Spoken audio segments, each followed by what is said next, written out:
Siya'y papurihan, Diyos ng lahat o papuri sa kaitaasan. Siya'y papurihan, ngayon at magpakailanman.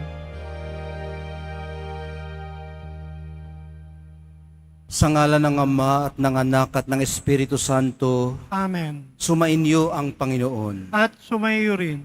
Mga kapatid, tinipon po tayo bilang kaanib ng angka ng Diyos. Kaya dumulog tayo sa mawaing Panginoong nagpapatawad ng lubos. Sinugong tagapagpagaling sa mga nagsisisi, Panginoon, kaawaan mo kami. Panginoon, kaawaan mo kami. Dumating na tagapag-anyayang mga makasalanan ay magsisi, Kristo, kaawaan mo kami. Kristo, kaawaan mo kami. Nakaluklok ka sa kanan ng Diyos Ama para ipamagitan kami. Panginoon, kaawaan mo kami. Panginoon, kaawaan mo kami. Kaawaan tayo ng makapangyarihang Diyos.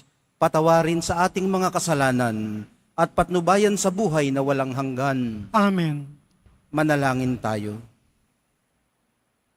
Ama naming makapangyarihan, lakas loob ka naming tinatawagan, sa ngalan mo Ama naming banal. Sa kalooban namin ay panahanin mong lubos ang iyong espiritong sa amin kumukupkup, upang sa lupaing ipinangako kami ay makapasok sa pamamagitan ni Jesucristo, kasama ng Espiritu Santo, magpasawalang hanggan. Amen. Magsiupo muna ang lahat. Pagbasa mula sa aklat ni Propeta Ezekiel. Ikalimang araw noon ng ikaapat na buwan, ng ikalimang taon ng pagkatapon kay Haring Joaquin. Ako, na saserdote at anak ni Busi, ay nasa Kaldeya, sa baybayin ng Ilog Kibar, ng kausapin ng Panginoon. Nang ako'y tumingala, naramdaman ko ang malakas na hanging nagmumula sa hilaga at nakita ko ang makapal na ulap na naliligid ng liwanag. Tuwing kikidlat, may isang bagay na kumikislap, parang makinang na tanso. Sa sentro ng bagyong ito, may 4 na nilalang na buhay na anyong tao. Nang sila'y lumipad, parang lagasgas ng malaking baha ang dinig ko sa pagaspas ng kanilang mga pakpak. Parang ugong ng tinig ng Diyos na makapangyarihan sa lahat. Parang ragasa ng isang malaking hukbo. Nang sila'y tumigil, ibinaba nila ang kanilang mga pakpak at mula sa ibabaw ng bubungan, narinig ang isang malakas na tinig. Nang tumigil nga ng paglipad ang 4 na nilalang, binayaan nilang nakalaylay ang kanilang mga pakpak. Sa ibabaw ng bubungan, naroon ang tila tronong yari sa sapiro at may nakaupong 6 tao. Mula sa baywang nito pataas ay may nagniningning na tila makinis na tanso. Sa ibaba naman ay may nakapalibot na apoy na nakasisilaw na ang kulay ay parang bahaghari. Ganyan ang katulad ng kaningningan ng Panginoon. Ang salita ng Diyos. Salamat sa Diyos. Ang kadakilaan ng Diyos sa lupa't langit ay lubos. Ang kadakilaan ng Diyos sa lupa't langit ay lubos. Purihin ang Diyos nitong kalangitan. Kayo sa itaas, siya'y papurihan. Ang lahat ng anghel, magpurit magdiwang. Kasama ang hukbo, roong karamihan. Ang kadakilaan ng Diyos sa lupa't langit ay lubos.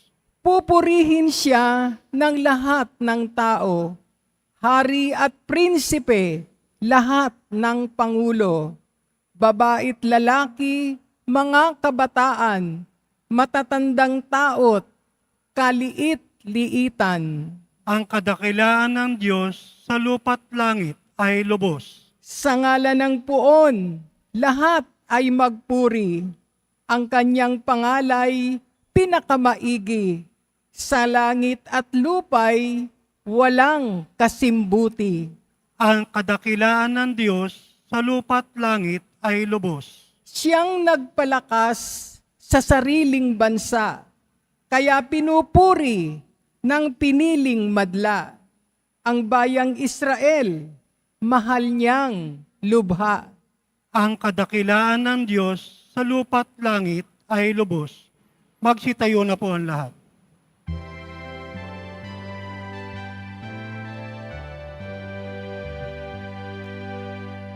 Hallelujah,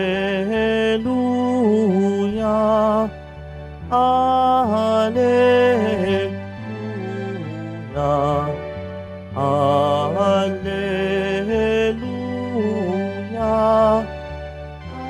Hallelujah.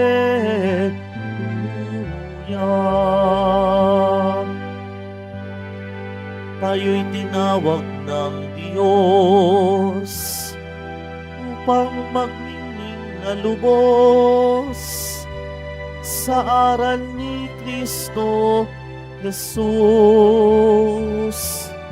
Hallelujah, Hallelujah, Hallelujah,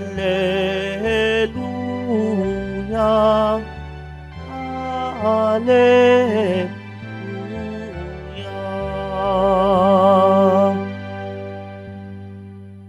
Sumainyo ang Panginoon. At sumaiyo rin. Ang mabuting balita ng Panginoon ayon kay San Mateo. Papuri sa iyo, Panginoon. Noong panahong yun, nang nagkakatipon sa Galilea sina Jesus at ang mga alagad, sinabi niya sa kanila, ang anak ng tao ay pagkakanulo at papatayin, ngunit muling mabubuhay sa ikatlong araw. At sila'y lubhang nagdalamhati. Pagdating nila sa Capernaum, lumapit kay Pedro ang mga maniningil ng buwis para sa templo. Tinanong siya, nagbabayad ba ng buwis para sa templo ang inyong guro? Opo, sagot ni Pedro. At nang dumating siya sa bahay, tinanong na siya agad ni Jesus, ano ba ang palagay mo, Simon? Kanino sumisingil ng bayad sa lisensya o buwis ang mga hari sa lupa? Sa mga mamamayan ba o sa mga dayuhan? Sa mga dayuhan po, tugon niya. Sinabi ni Jesus, kung gayon hindi pinapagbabayad ang mga mamamayan. Gayon man, para wala silang masabi sa atin, pumaroon ka sa lawa at ihagis mo ang kawil. Kunin mo ang unang isdang mahuhuli. Ibuka mo ang bibig nito at may makikita kang isang salaping pilak. Kunin mo ito at ibayad sa buwis nating dalawa. Ang mabuting balita ng ating kaligtasan. Pinupuri ka naming Panginoong Hesukristo. Magsiupo muna tayong lahat. Magandang umaga po sa inyong lahat. Makikita po natin hindi lamang ang kaluwalhatian, kundi pati na ang karilagan, yung glory ng Diyos sa kamanghamanghang pangitain na ipinahayag ni Propeta Ezekiel sa unang pagbasa. Kung medyo practical kayong mag-isip, masyadong sa rason naniniwala o kaya sa mga konkretong mga pruweba at mga ebidensya, napakahirap intindihin. Ano? Saan ba pinagkukukuha ng mga gaya ni Ezekiel, ni na Jeremias, ni na Elias, ang kanilang mga sinusulat parang produkto ng kaisipan. Yun ang ating pwedeng maisip. Parang hindi tayo makarelate kasi nga sa panahon natin ngayon, kung paano tayo mag-isip ngayon, parang hindi na masyadong ganun. Parang masyado nang nakatungtong at nakalapat sa kung ano ang nakikita, sa kung ano ang realidad.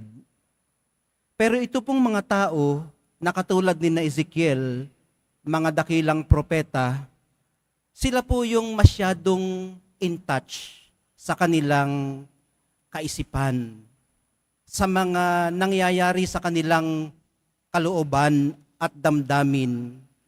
Hawak nila ang kanilang puso, kumbaga, at kaya nilang i-verbalize o i-capture anuman ang nangyayari sa kanilang kalooban.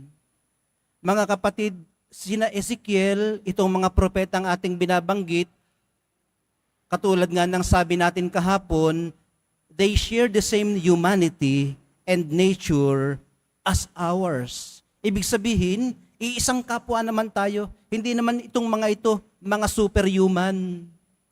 Sa madaling sabi, yung pong nararanasan nila at pwede nilang magawa na pagka-capture sa nangyayari sa kanilang sariling kaisipan at kalooban ay kaya rin nating magawa. Kung makakauwi lamang tayo sa ating sarili. Kung hindi tayo masyadong pinipreoccupy ng ating mga, kung tawagin nga sa English, inordinate attachments. Ano ba yung mga inordinate attachments? Ito yung mga nagpapagising sa atin sa magdamag. Yung mga hindi magpatulog sa atin, yung mga gustong-gusto nating makamit, yung mga gustong-gusto nating marating, yung gustong-gusto nating maging. Bagamat ang mga ito ay hindi umaayon sa makakristyanong pamamaraan, kaya tuloy tayo nagiging balisa. Sina Ezekiel, nahahawakan nila, ano? Ibig sabihin, pwede natin itong ma-practice. Halimbawa, nagkaroon ka ng pangitain, vision, gising ka, ano? Gising. At naisulat mo yun, detalyado, maaaring mayroong mensaheng sinasabi sa iyo ang iyong pangitain. Pwede mong ilagay ang sarili mo doon sa sitwasyon na iyon na iyong nakita o narinig. At baka merong hinihinging adjustment sa iyong mga pagdedesisyon at attitude sa buhay. Ganon din naman yung mga panaginip natin pag tayo'y tulog. Pwede nating, kaya lang, yun ang mahirap no? Paggising mo, wala nang lahat. Kahit napaka-vivid o napakalinaw ng iyong napanaginipan, paggising mo, ano nga ba yung aking napanaginipan? Hindi ko na alam. Yung aking kuyang namatay na panganay, meron siyang technique, meron siyang lapis at papel o ballpen at papel doon sa kanyang tabi ng higaan. Hindi pa siya tuluyang nagigising, medyo tulog-tulog pa siya at kaya na niya magsulat, isinusulat niya na yung kanyang napanaginipan. At yun ay gumagabay sa kanya, sa kanyang mga desisyon sa buhay at sa kanyang mga diskarte sa buhay. So itong mga kapatid ay pinakikinggan at binibigyan ng atensyon, binibigyang pansin dahil baka kinakausap tayo ng Diyos sa pamamagitan ng mga pangitain kung gising at ng mga panaginip kung tulog. So, kahit wala tayo dito sa loob ng simbahan ng Quiapo, kahit online tayo mga kapatid, nagiging totoo sa atin ang sinasabi ni Propeta Jeremias na ang kamanghamanghang karilagan ng Diyos ay umaabot sa atin sa kanya-kanya nating mga kalagayan. Ibig sabihin, wala man tayo roon sa lugar kung saan natin naranasan ng maigting ang kanyang presensya, nararanasan pa rin natin siya. Parang pag wala tayo dito sa simbahan ng Quiapo, nakauwi na tayo. Pero sa pamamagitan ng ating mga pang-araw-araw na buhay, mga activities natin, parang nangungusap pa rin sa atin ang Nazareno. Parang hinahawakan pa rin niya ang ating puso. Parang ini-encourage tayo, ipinag-aadya, pinoprotektahan. Sa Ebanghelyo, mga kapatid, masasabi po nating tanggap ni Jesus ang tradisyon sa templo. Siya na meron ding tibay na paghawak sa kanyang nararanasan. Sinabi po niya kay Pedro na magbayad ng buwis sa templo. At yun ay para sa kanilang dalawa. Ibig sabihin, hindi niya ine-exempt ang kanyang sarili sa pagbabayad ng buwis. Taga roon sila, nasa Jerusalem sila. Taga roon sila, sa bandang lugar na yun. Malapit lamang yun sa kanila. Pero si Jesus po ay nagbigay din ng pahiwatig kay Pedro na ang mga intensyon ng Ama ay umaabot kahit sa malayo sa templo. 'Di ba? Ang templo nasa Jerusalem. Pumunta ka man sa Capernaum, pumunta ka man kung saan-saan mong misyon, kasama mo pa rin ang Diyos. Dahil pinagbihis ng Nazareno ang ating pananaw tungkol sa templo. Ang templo ay ang ating sarili. Templo tayo ng Espiritu Santo. Iminumungkahi po ng Ebanghelyong ito na ang paglipat mula sa iisang hinirang na mga tao doon sa bayan na pinili ni Jesus, pinili ng Diyos, tungo sa isang minamahal na pamilya. Ibig sabihin, yun pong sa halip na ikaw ay bayan lang ng Diyos, itinuring ni Jesus sa paglipas ng panahon na itong bayan ng Diyos at kanya pang in-extend sa mga hentil na katulad natin noon, ay hindi lamang bayan, kundi kaniyang pamilya. Tayo po ang kanyang mga mahal sa buhay. So ito po ang mungkahi ng Ebanghelyo. Pero bagamat tayo ay mga citizens of heaven, sabi nga, kailangan pa rin nating sumailalim sa mga nagro-rule sa atin dito sa lupa. Bilang pagrespeto, sabi nga dito, para hindi maiyamot ang mga religious leaders magbayad ng buwis. Para hindi ka pag-initan ng mga nasa may kapangyarihan. Ngayon, mga kapatid, ikinuwento rin ni Jesus ang kay Pedro, bago pa ito, yung kanyang pangitain ng kanyang magiging kamatayan sa Jerusalem at ang passion na kanyang daranasin sa napaka-vivid at napakalinaw ding pagkakasalaysay. Ibig sabihin, nung sabihin po ni Jesus sa kanya, kay Pedro, na sige, pumunta ka sa dagat, ihagis mo ang iyong kawil at ang makukuha mong isda, mayroon doong coin, mayroong barya doon sa bibig niya at yun ang ibayad mo sa ating buwis. Ano ba ito? Ito ba ay literal na isda?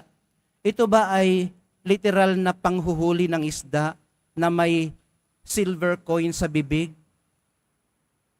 Maaaring hindi. Maaari namang oo. Pwede natin itong isipin na, di ba si Pedro ay mangingisda, At nang tinawag siya ni Jesus, ginawa siyang mamamalakayan ng mga tao. Ngayon, ang mga tao na kanyang, kumbaga, titipunin, marami ring matututunan sa kanila. At yun pong lumalabas sa kanilang bibig ay wisdom na nakalapat sa realidad, nakalapat sa grassroots, na maaaring matutunan ng mga mamamalakaya ng mga taong katulad ni Pedro. Ayun ang isa nating pwedeng maging interpretasyon. Ano ho? Minamahalaga ang mga lumalabas sa bibig ng mga tinitipong isda ng mga mamamalakaya ng mga tao. Mga kapatid, balikan natin ulit ang eksena dito sa Ebanghelyo. Bakit nga ba magbabayad ng buwis? Sa templo, mapapansin po natin na sa kabila ng prediksyon ni Jesus sa kanyang kamatayan at muling pagkabuhay, alam na nila mamamatay siya doon, pero patuloy pa rin silang naglakbay at nagmisyon. Nang maglaon ay dumating sila sa Capernaum, taga roon si Simon Pedro, at doon nga naganap ang insidente. Sige, i-shortcut na natin tong mahabang kwento, ano? Bigyang di na lamang natin, mga kapatid, na nung sabihin ni Pedro na sa mga dayuhan ho, sa kanila dapat maningil. Ano po bang ibig sabihin ni Pedro doon? Inaangkin po ni Simon Pedro na siya at ang kanyang mga tagasunod ay hindi na kinakailangang magbayad ng buwis na ito dahil si Jesus na mismo ang bagong templo noong panahong yun. Ano ho? Ngayon, nananahan na siya sa atin ang bagong templo. So sa madaling sabi, nakatagpo na siya ng bagong templo. Bakit magbabayad ng buwis sa dating templo kung ngayon ako ay belong na dito sa bagong templo? Ganun pa man, iginagalang ni Jesus ang kanilang kasalukuyang kalagayan. Sa madaling salita, idineklara ni Jesus ang kalayaan sa bagay na ito, ngunit pagkatapos ay inirerekomenda na ilagay ang kalayaang ito sa isang tabi, pansamantala upang hindi magbigay ng kinakailangang pagkakasala para hindi maka-offend. Ang sabi ni Father John kanina, ang ating parish priest at rector, habang ako'y nakikinig doon sa kumpisalan, bakit kinakailangang magpumilit na sabihin ang tama? Na ikaw ay tama. Baka naman may mas mahalaga kaysa sa ipaalam sa lahat na ikaw nga ay tama. Baka kinakailangang magkompromiso ng kaunti para sa kapakanan ng nakararami at para sa ikapagkakasundo ng mga pinaglilingkuran. Yun ho ang aking interpretasyon naman sa kanyang sinabi. Ngayon, mag-iiwan lang ako ng kaunting tanong sa inyo, mga kapatid, para sa nagpapatuloy nating pagninilay sa maghapon. Hanggang saan po tayo willing na pumasok sa kompromiso para sa kapakanan ng nakararami, para sa kapakanan ng katuwiran at ng kabutihan? Handa po ba tayong isuko yung ating pinaniniwalaan dati para yakapin ang pinaniniwalaang bago, ang katuruan ng mahal na pong Jesus Nazareno, pero gumagalang at nakatungtong sa tradisyon ng mga katuruan? Ano po ang pakahulugan natin sa paglaya? Paano po tayo naniniwala na tayo'y malaya? Malaya ba ito mula sa isang bagay o paglaya para sa isang bagay? Ibig sabihin, freedom from or freedom for? Yun ang ibig ko sabihin, freedom mula sa mga umaalipin sa atin at freedom para gawin ang kalooban ng Diyos. Nasa atin pong mga kamay, ulitin ko lang yon at nabulol ako, mga kapatid. Nasa atin pong mga kamay, minamahal kong mga kapatid, ang pag-utilize o paggamit sa kalayaang nais nating tamasahin o atin ang tinatamasa mula nang manahan sa atin at nang makilala natin ang Nazareno. Ang huling tanong po ay kung saan po tayo dinadala ng kalayaang ito. Bilang mga deboto, ang atin pong hantungan ay pag-uwi sa templo, sa dambana ng Nazareno. Pero ito ay binabao natin sa ating pag-alis sa templo, sa ating mga puso't kalooban, saan man tayo nangangalat, saan man tayo naglalakbay. At pag may pagkakataon, kahit hirap na tayong lumakad at magbiyahe, sinisika pa rin nating makauwi sa templo, sa Basilika ng Nazareno, ang kanyang dambana. Hindi po nalilingid sa kanya ang mga pagsusumikap natin nito. Kahit naka-wheelchair na tayong pumapasok dito, nakikita po yan ng Nazareno. Pagpalain po ng mahal na pong Jesus Nazareno ang ating mga paglalakbay sa buhay. Magsitayo na po ang lahat.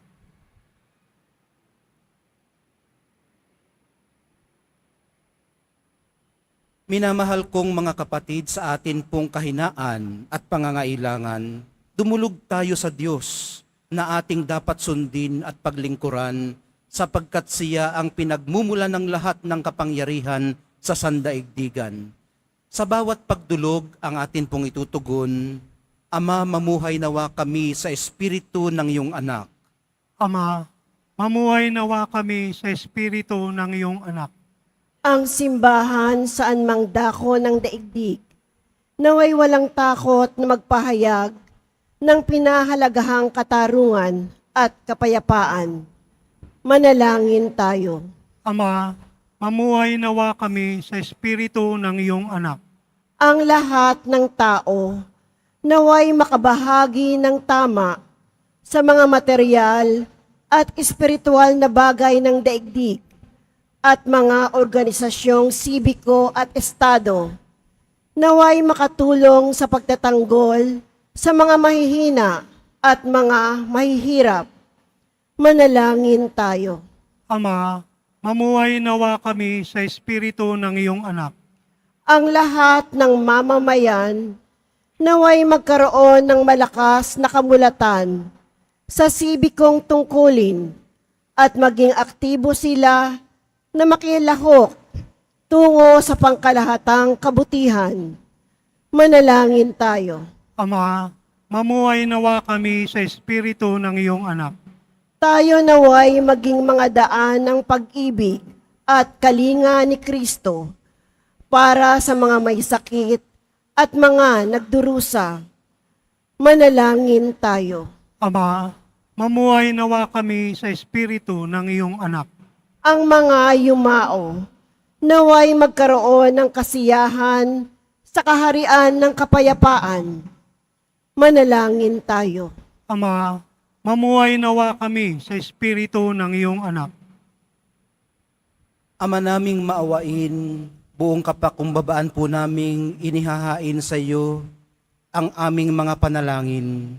Hinihiling po naming dinggin niyo ang mga ito nang naaayon sa inyong kalooban, sa pamamagitan ni Kristong aming Panginoon. Amen. Magsiupo muna ang lahat.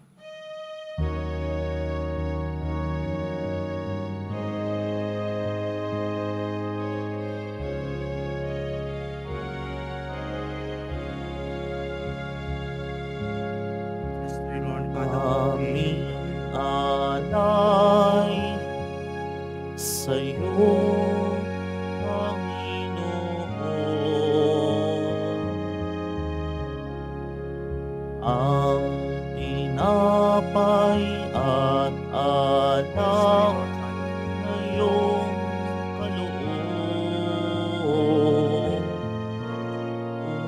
upang pulitain ang iyong buhay na inialay ng tayo'y magdiwang ng isang sambayanan.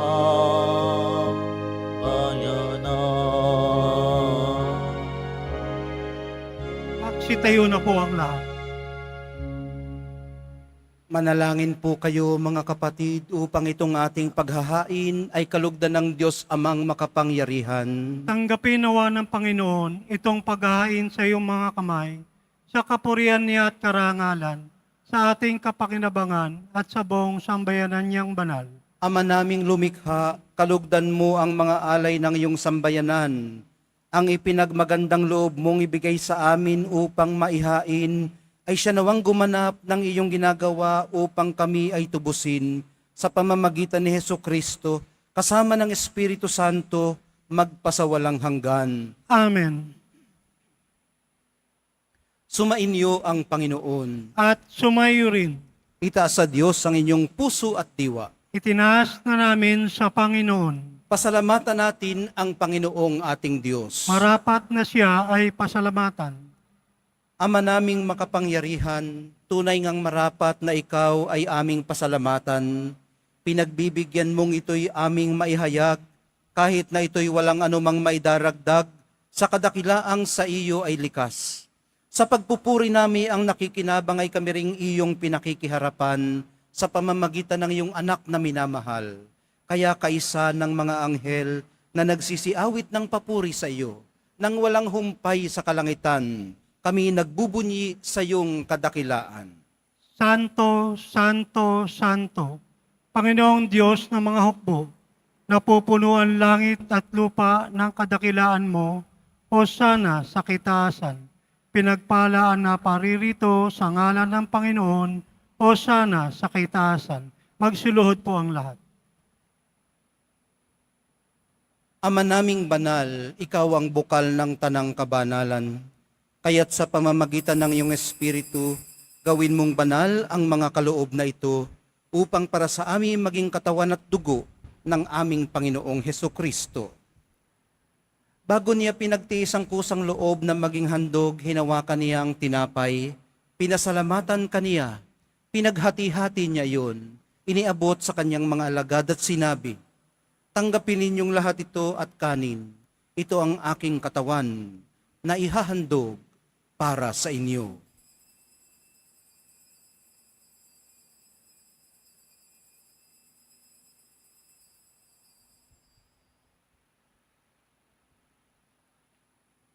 Gayon din naman, noong matapos ang hapunan, hinawakan niya ang kalis.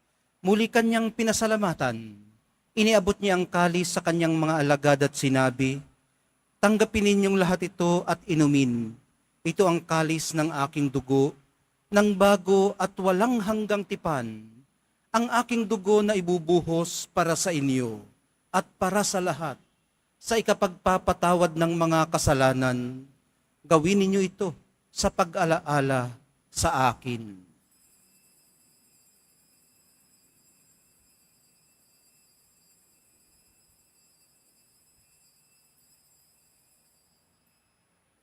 Magsitayo na po ang lahat.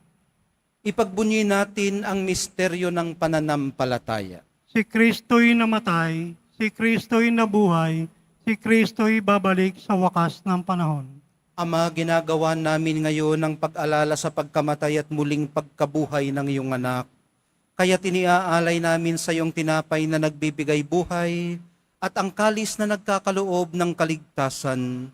Kami nagpapasalamat dahil kami iyong minarapat na tumayo sa harap mo para maglingkod sa iyo. Isinasamo namin kaming magsasalo-salo sa katawan at dugo ni Kristo ay mabuklod sa pagkakaisa sa pamamagitan ng Espiritu Santo. Ama, lingapin mo ang iyong simbahang laganap sa buong daigdig.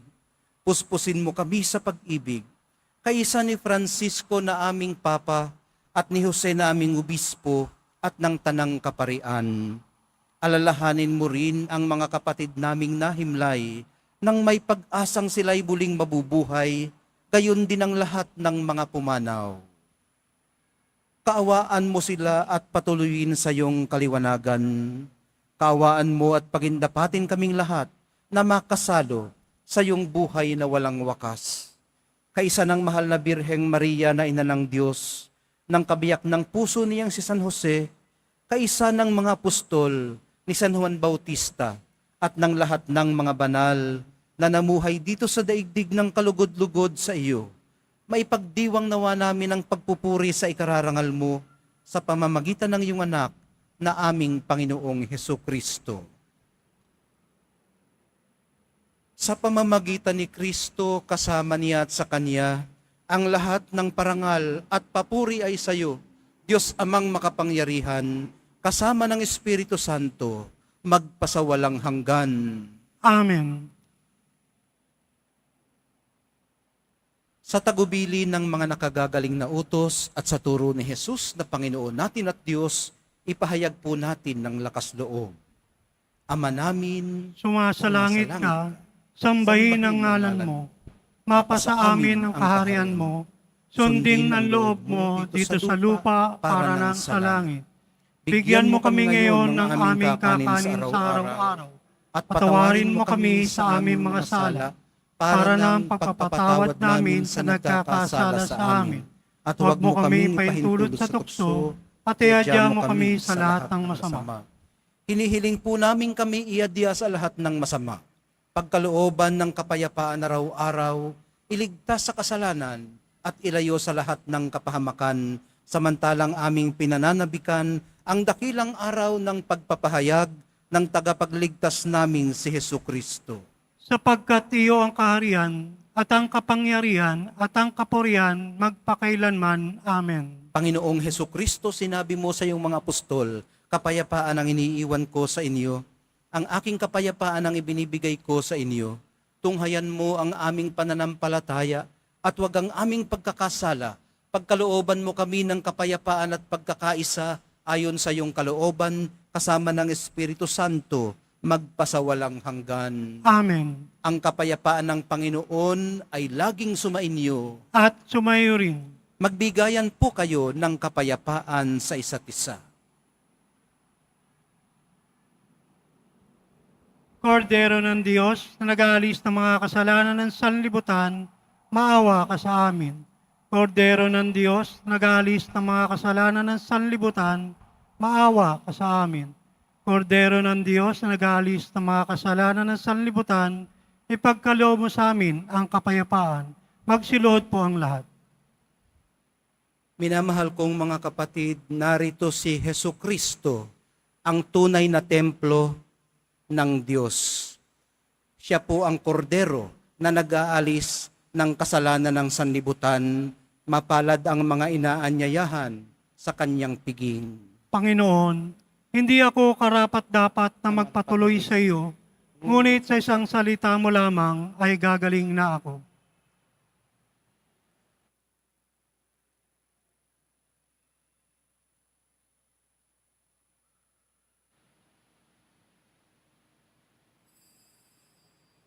Para sa lahat ng tatanggap ng banal na komunyon, sasagot po tayo ng Amen.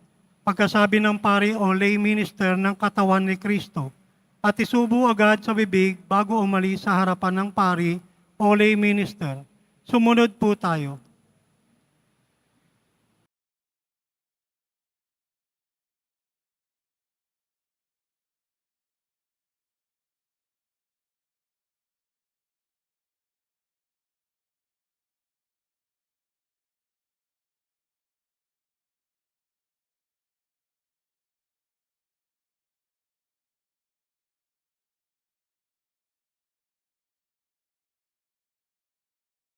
Tinanggap na po natin ang tunay na presensya ni Kristo, kaya tayo na po ang kanyang mga templo. Sa pagpapasalamat, manalangin po tayo. Ama naming mapagmahal, ang pakikinabang namin sa piging na banal ay magdulot nawa sa amin ng kaligtasan at magtanghal sa amin sa luningning ng iyong katapatan sa pamamagitan ni Hesukristo kasama ng Espiritu Santo magpasawalang hanggan. Amen. Sumainyo ang Panginoon. At sumayo rin. Mahal na poong Jesus Nazareno, inihayag mo sa pamamagitan ng krus ang walang maliw na pag-ibig ng Diyos sa sangkatauhan. Pakinggan mo ang kahilingan ng iyong angkan na nagsusumamo sa iyo. Makamtanawa nila ang inyong katugunan at tanggapin ang kasagutan na may utang na loob na tinatanaw. Basbasan din po ninyo at pagpalain ang kanilang mga pinasasalamat at pinagsusumakitan sa araw-araw, pati na ang daladala nilang mga imahen at dasalan.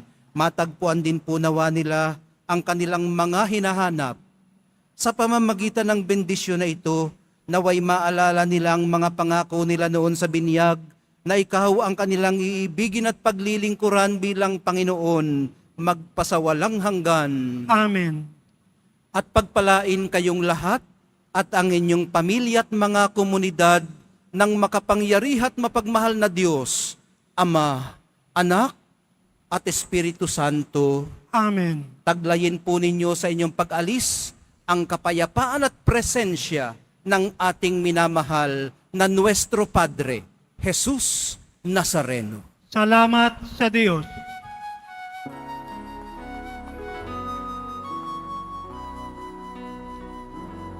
Nuestro Padre Jesus Nazareno, sinasamba ka namin, pinipintuho ka namin, aral mo ang aming buhay at kaligtasan. Nuestro Padre Jesus Nazareno, iligtas mo kami sa kasalanan. Ang krus mong kinamatayan ay sagisag ng aming kaligtasan. Nuestro Padre Jesus Nazareno, dinarangal ka namin. Nuestro Padre Jesus Nazareno, nilulwalhati ka namin. Nuestro Padre Jesus Nazareno, dinarangal ka namin. Nuestro Padre Jesus Nazareno, nilulwalhati ka namin.